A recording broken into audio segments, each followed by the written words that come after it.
To whom much is given, much is required.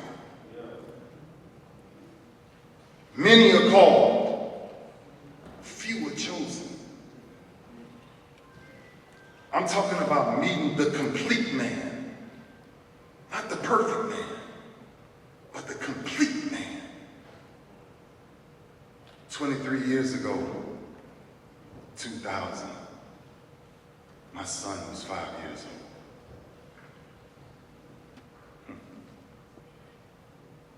If I had a choice today, if I had a wish, I would ask God to give me one more conversation with my son and Jim. So this is my conversation. When Jim walked up to me at the Super Bowl in Tampa, and they said, Jim Brown is here, and Spike Lee is here, and Hank Aaron is here. And I was like, wow, who they here? What, they here to see us? And Jim Brown walked up to me.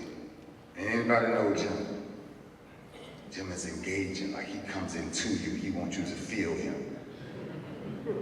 And Jim looked at me and he said, man, you didn't want none of this.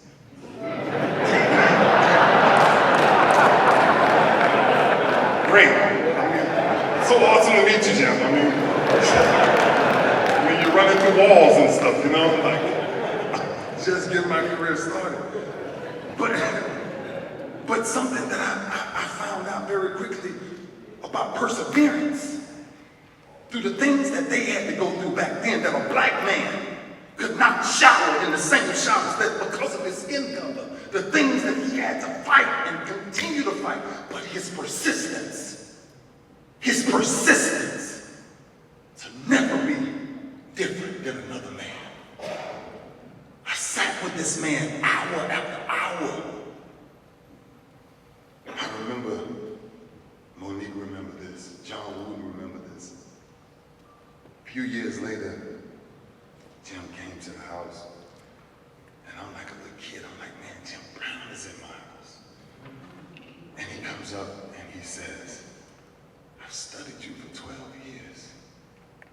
And I said, Jim Brown has studied me for 12 years. But what Rob was talking about, Jim Brown had a vision. The good book says, without a vision, thou people shall perish. Jim Brown had a vision that every man is equal, regardless of his economics, regardless of his skin color, regardless of where he comes from. Jim Brown walked that. Jim Brown lived that. Empowerment, Jim Brown took authority. You didn't have to give him authority. He took that. And when a man makes up his mind to take something, be careful to be on the receiving end of that. I've never met a greater person. I've never met a greater person. All I used to do, Monique, she used to laugh so much at me and Jim because of the wars we would get into. And I had this rule. Because of who he was, I would always sit on the couch. He would sit on the couch and I would sit on the floor and I would look up at him. And everything that Rob talking about, I asked Papa, I said, Papa, teach me,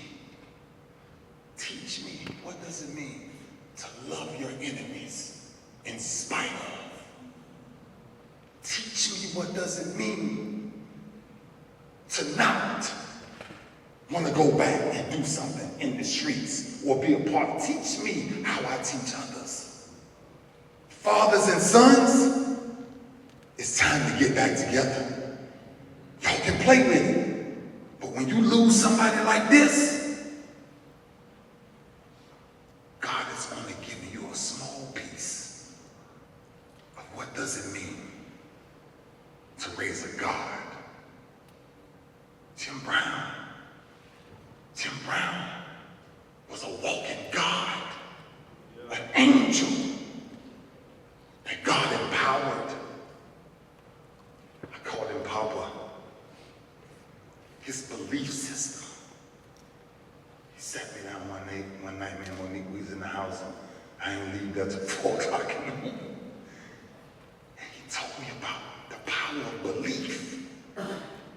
What does it mean when everything is against you and you find your greatest ability to keep getting up?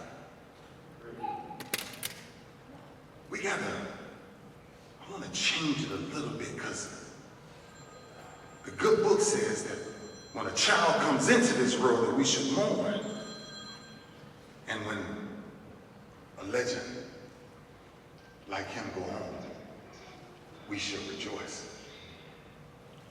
This man will not only be remembered, he will be rejoiced in the hearts of Rock and every gang member and every Hall of Famer and everybody who's ever felt any type of racial tension.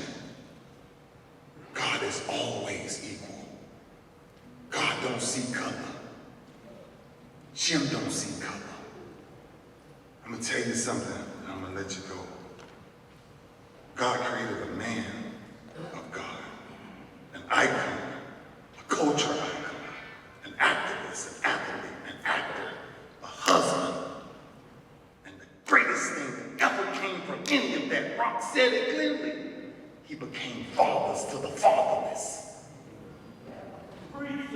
He gave hope where there was no hope. Our rule, we have a rule, every man in here. I challenge every Hall of Famer in here today. Jim don't die in vain, because fathers got to get back with their sons, and you got to sit with them, and you got to teach them the way. Because this world ain't gonna teach it to them. This man committed his life to this. And now it's our turn.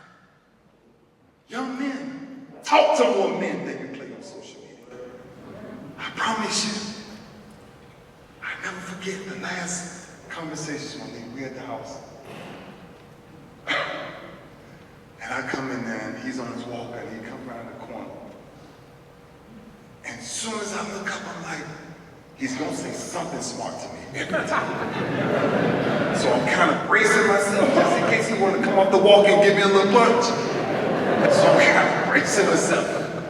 And I said, Papa, okay. I said, here we go. You're starting this mess again. Here we go. He walked up, he said, if I put this walker down, I still don't think you can stop me from getting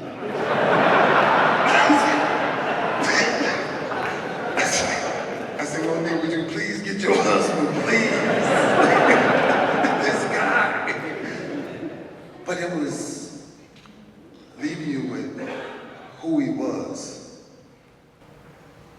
A lot of fathers truly believe it's what you can give your children that will make you happy.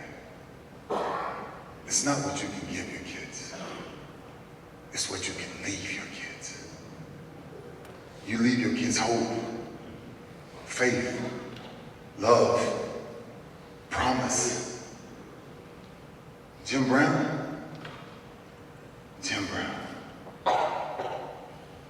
A lot of people are trying to figure out ways to go to the moon.